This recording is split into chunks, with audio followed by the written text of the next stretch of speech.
दर्यापूर तालुक्यात मूग, उडीद, सोयाबीन या पिकावर येलो नावाच्या रोगाने शेतकऱ्यांच्या तोंडातला घास हिरावून घेतला। मूग, उडीद व सोयाबीन हे शेतकऱ्यांना एक अमृत टॉनिक म्हणून असते, परंतु यावर्षी अवकाळी पावसाने येलो नावाच्या रोगाने शेतकऱ्यांच्या तोंडातला घास हिरावून घेतला।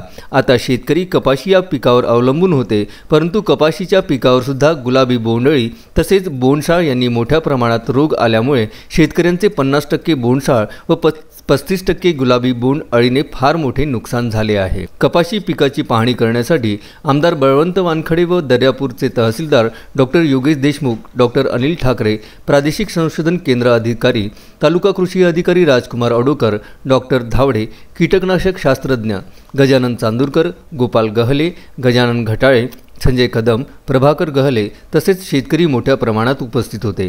डॉक्टर अनिल ठाकरे यांनी शेतकऱ्यांच्या शेतात जेव्हा कपाशीचे पिकांची बोंड तोडून पाहणी केली असता त्यांच्यामध्ये 50% बोंडसाळ आणि 35% गुलाबी बोंडअळी तसेच एकूण 85% पीक खराब झालेले दिसले। तेव्हा डॉक्टर अनिल ठाकरे यांनी आमदार व तसेच तहसीलदार देशमुख व शेतकरी यांच्या ती बाब लक्षात आणून दिली आणि शेवटपर्यंत हे असेच राहणार यावर काही उपाययोजना सुद्धा सांगितल्या, परंतु हे कितपत योग्य ठरतील हे ठामपणे डॉक्टर अनिल ठाकरे यांनी सांगितले नाही। त्यामुळे दर्यापूर अंजनगाव येथील शेतकऱ्यांना लवकरात लवकर मदत करावी अशी मागणी शेतकरी यांनी आमदार बळवंत वानखडे यांच्याकडे केली आहे। रवींद्र वानखडे, विदर्भ न्यूज, अंजनगाव, सुरजी।